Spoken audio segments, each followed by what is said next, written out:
RMC has been one of the most well-known and reputable manufacturers for the past 10 years, and their presence in the industry is anything but subtle. They started their reign in 2011 by becoming great friends with Six Flags and building their first ever hybrid, New Texas Giant at Six Flags Over Texas. They continued their partnership with Six Flags and did have some side projects, but they were oddly absent from one major chain, Cedar Fair. They've installed 3 RMCs in their parks, all in 2018. They haven't added any since then. That means that they still have multiple bad and old wooden coasters at a lot of their parks. So today, I'm going to be looking at the best RMC candidates in the Cedar Fair chain. I want to put out a few disclaimers before I start the list. Obviously, I'm going to be excluding the 2 parks with hybrids, Cedar Point and Kings Dominion.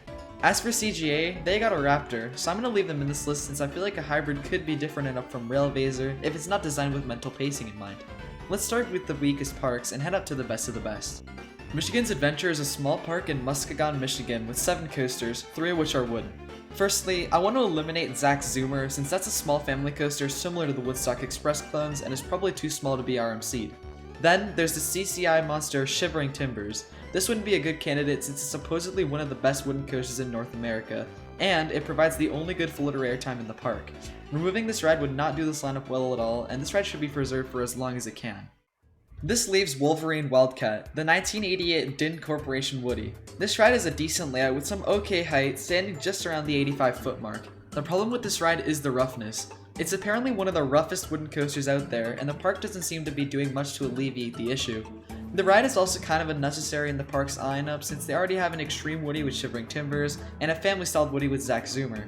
This probably wouldn't be an elite hybrid because of its small size and short layout, but it would finally give the park some more inversions and some much needed ejector airtime.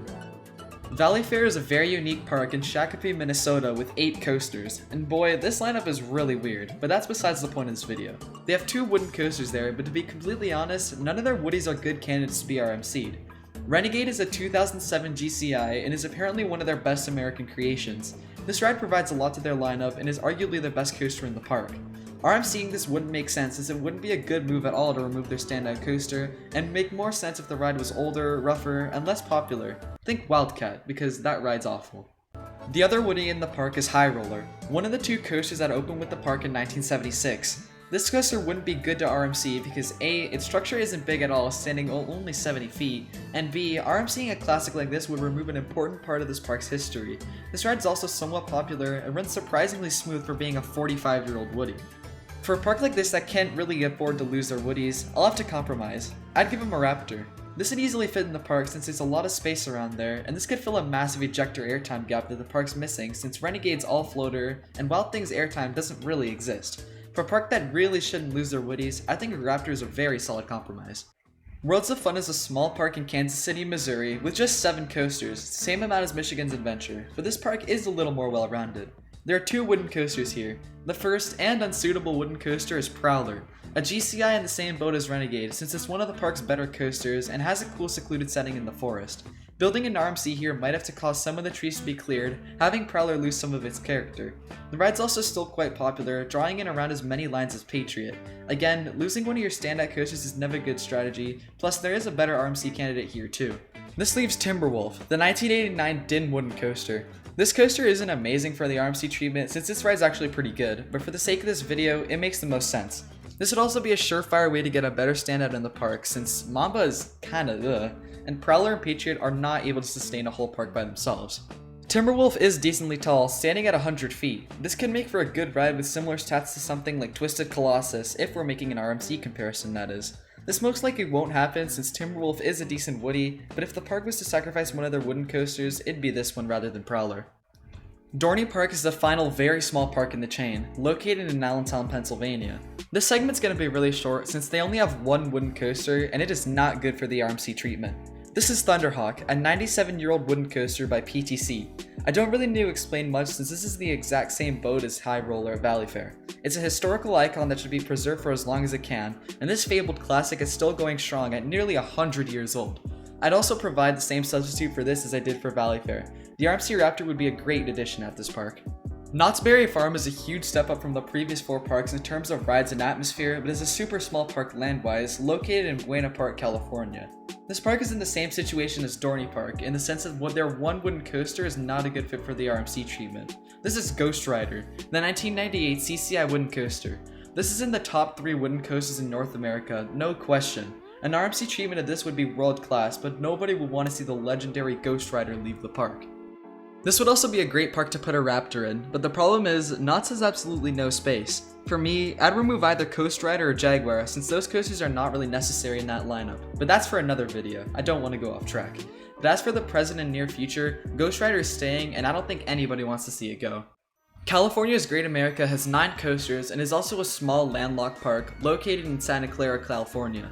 They have 2 wooden coasters here. Firstly, I want to eliminate Gold Striker. This is a 2013 GCI which has 2 reasons on why it shouldn't be RMC'd.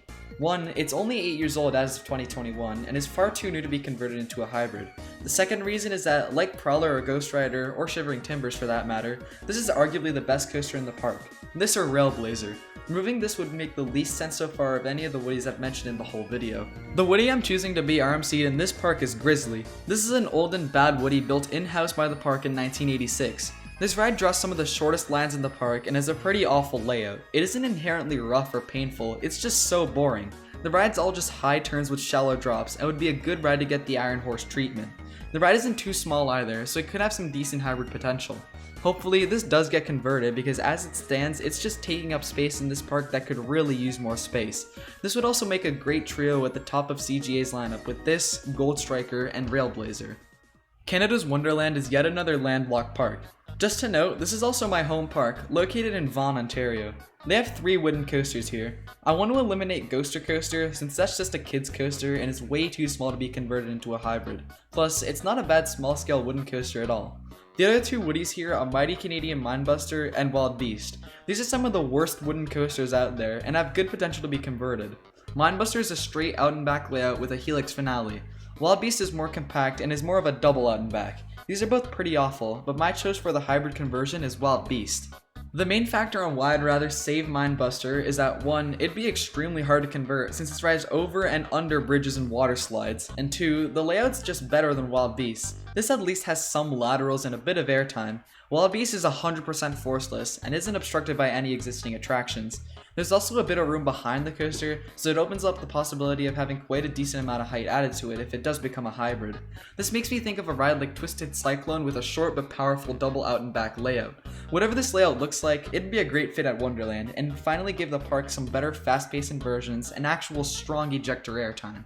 Carowind is a large and well-rounded park located in Charlotte, North Carolina. They have 2 wooden coasters here. Again, they won't be RMCing their Woodstock Express clone since, like I've previously mentioned, it's too small to be converted and has a good role as a decent kids coaster. This leaves Hurler, the 1994 International Coasters Woody. This is probably the most likely hybrid candidate in all of the chain, either this or Wild Beast. This is because Hurler's clone at King's Dominion has already been converted into an iBox hybrid. To be completely honest, I wouldn't be upset if they just received a clone of Twisted Timbers, but I do hope that they go with an original layout. Hurler at Carowinds did have a much better reputation than the King's Dominion one ever did, since this one isn't rough or painful, and it's just a boring layout. Hopefully, this will be converted soon, and if it does, this would give Carowinds a total of 5 elite coasters in their lineup, which would give it one of the best lineups in the world. Carowinds also doesn't have much ejector airtime aside from a few moments on Fury or Copperhead Strike, so it'd fit in their lineup amazingly. The last park on this list is Kings Island, located in Mason, Ohio. This is arguably the best park in the chain aside from Cedar Point. They have an amazing 4 wooden coasters, having one of the largest Woody collections in North America. For this list, I'm going to first eliminate Woodstock Express for the same reasons I did for Carowinds and Canada's Wonderland. I also want to eliminate Mystic Timbers for the same reason as I did Gold Striker. It's only 4 years old as of now and is one of the best wooden coasters out there, and one of the best coasters at Kings Island as well. It's also got a cool secluded setting, so changing the layout might ruin the cool forest shrouded course. The next ride is the Beast. If this were to ever be converted or even somehow altered, it'd be considered a sin. This is the longest wooden coaster in the world and is the most deserving ride on Earth to be preserved. There's absolutely no way that this will ever be RMC'd, which leaves one coaster to be put on the hot seat. This is Racer, the oldest wooden coaster in the park. It's still a fun ride, but I think it has the most chance of being RMC'd out of the 4. However, I still really don't think that this will happen. I doubt that Kings Island would remove their oldest coaster that still runs very well today. In my opinion, I don't think that the park will get any sort of RMC coaster, but if Kings Island were to get an RMC, it'd be an RMC Raptor in the Vortex plotted land rather than a hybrid conversion, although an RMC next to Orion would be pretty sweet. That's all for the RMCs of Cedar Fair. Let me know any other woodies you'd like to see converted. This did take a while, so a like is appreciated. Anyways, thanks for watching, please subscribe, stay tuned to the next video, bye.